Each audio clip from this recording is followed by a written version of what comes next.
नमस्कार। आज बात करेंगे भारत के पहले स्वतंत्रता संग्राम की एक ऐसे हीरो की, एक ऐसी वीरांगना की जिनकी कहानी सच कहूं तो इतिहास ने लगभग भुला ही दी है। चलिए शुरुआत करते हैं 1 नंबर से। सिर्फ 13 ये उम्र थी उस फ्रीडम फाइटर की जिनकी हिम्मत की कहानी हम सबको जाननी चाहिए। ये कहानी असल में एक बहुत ही कड़वी सच्चाई की याद दिलाती है। ये बताती है कि औपनिवेशिक ताकतों का दमन कितना क्रूर हो सकता था और आज़ादी की कीमत कितनी बड़ी थी। तो चलिए इस कहानी में और गहराई से उतरते हैं। और हाँ, हम कहानी की शुरुआत शुरू से नहीं करेंगे, बल्कि हम इसके दुखद अंत से शुरू करेंगे, ताकि हम ये समझ पाएं कि आखिर मैना कुमारी थीं कौन। मैना कुमारी, जिन्हें मैना बाई भी कहा जाता है, वो कोई आम लड़की नहीं थीं। वो क्रांतिकारी नेता नाना साहब पेशवा की गोद ली हुई बेटी थीं। और यही पहचान 1857 के विद्रोह में उनके लिए बहुत अहम बन गई। जगह थी बिठूर, कानपुर के पास। तारीख थी सितंबर 1857। ब्रिटिश सेना ने उन्हें पकड़ लिया और उन्हें जिंदा जला दिया गया, सिर्फ 13 साल की उम्र में। मतलब इस क्रूरता की तो कल्पना करना भी मुश्किल है। तो सवाल ये उठता है कि आखिर एक 13 साल की बच्ची के साथ इतनी बड़ी बर्बरता क्यों की गई? इस क्यों का जवाब जानने के लिए हमें थोड़ा पीछे जाना होगा, विद्रोह की शुरुआत में। तो चलिए बिठूर में उस वक्त क्या हो रहा था, उस माहौल को समझते हैं।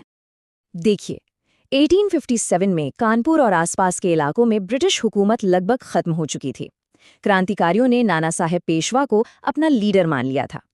अब नाना साहेब ने क्या किया? उन्होंने अपनी सेना को फिर से तैयार करने के लिए बिठूर का महल छोड़ दिया। एक स्ट्रेटेजिक मूव था ये, लेकिन इसी वजह से ब्रिटिश सेना का पूरा गुस्सा और बदले की आग बिठूर पर आकर टिक गई। तो अब आते हैं मैना कुमारी के उस फैसले पर जिसने उनकी तकदीर तय कर दी।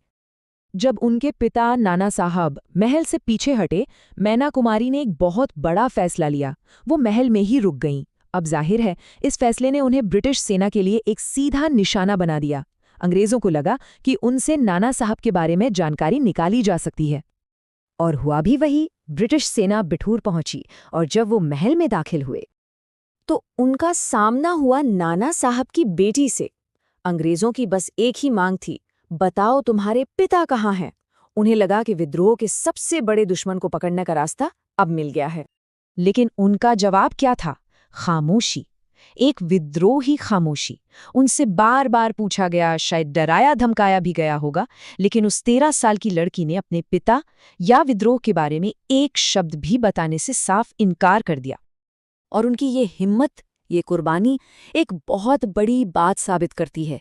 ये बताती है कि 1857 का संघर्ष सिर्फ कुछ सिपाहियों का नहीं था, बल्कि इसमें पूरे के पूरे परिवार, पूरा समाज शामिल था। तो फिर इतना बड़ा बलिदान, इतनी हिम्मत, फिर ये कहानी इतनी अनसुनी क्यों है? क्यों इतिहास की किताबों में इसका जिक्र तक नहीं मिलता? देखिए, ऐतिहासिक रूप से ये कहानी बहुत ज्यादा महत्वपूर्ण है। वो 1857 की सबसे कम उम्र की शहीदों में से एक थीं। उनकी कहानी महिला और बच्चों की भागीदारी का एक जबरदस्त उदाहरण है। और सबसे जरूरी बात, ये इस थ्योरी को तोड़ती है कि 1857 सिर्फ एक सिपाही विद्रोह था। नहीं, ये एक जन आंदोलन था। इसीलिए लोक कथाओं में, लोगों की यादों में उनका एक बहुत ऊंचा स्थान है। इसकी वजह समझने के लिए हमें दो अलग अलग कहानियों को देखना होगा। एक तरफ है ब्रिटिश सरकार का ऑफिशियल इतिहास, जो इसे सिपाही विद्रोह कहता है, और दूसरी तरफ है भारतीय लोक इतिहास, जो इसे भारत का पहला स्वतंत्रता संग्राम मानता है। ब्रिटिश इतिहास में मैना कुमारी का जिक्र या तो है ही नहीं, या फिर बस एक फुटनोट की तरह है। लेकिन हमारे लोक इतिहास में वो वीरता की एक मिसाल है। और अंग्रेजों ने ऐसा क्यों किया? सीधी सी बात है, उनकी कहानी को छुपाया गया क्योंकि ये औपनिवेशिक क्रूरता, उनकी बर्बरता को सामने लाती थी। अगर वो ये मान लेते कि उन्होंने एक 13 साल की बच्ची को जिंदा जला दिया, तो उनकी सिपाही विद्रोह वाली थ्योरी कमजोर पड़ जाती। ये उनकी इमेज के खिलाफ था। चलिए, अब इस पहेली के आखिरी और शायद सबसे जरूरी हिस्से पर आते हैं। एक सवाल जो अक्सर दिमाग में आता है और एग्जाम्स में भी घुमा फिरा के पूछा जा सकता है, वो कौन सा ब्रिटिश ऑफिसर था जिसने मैना की मौत का हुक्म दिया? और इसका जवाब थोड़ा चौंकाने वाला है। किसी भी ऑथेंटिक ब्रिटिश सरकारी दस्तावेज में किसी एक ऑफिसर का नाम साफ साफ नहीं लिखा है। हाँ, कुछ लोक कथाओं में अलग अलग नाम जरूर आते हैं, पर उनका कोई ऐतिहासिक प्रमाण नहीं है। और यहीं पर सबसे जरूरी बात छिपी है, जिसे याद रखना बहुत जरूरी है। मैना कुमारी की मौत किसी एक अफसर का किया धरा नहीं थी, बल्कि ये ब्रिटिश औपनिवेशिक नीति का, उनकी दमनकारी पॉलिसी का नतीजा थी। दोष किसी एक इंसान का नहीं, बल्कि पूरे सिस्टम का था। तो मैना कुमारी की ये कहानी, जिसे हमने लोक कथाओं और कुछ ऐतिहासिक नोट्स से निकालकर आज समझा है, वो हमें एक बड़े सवाल के साथ छोड़ जाती है।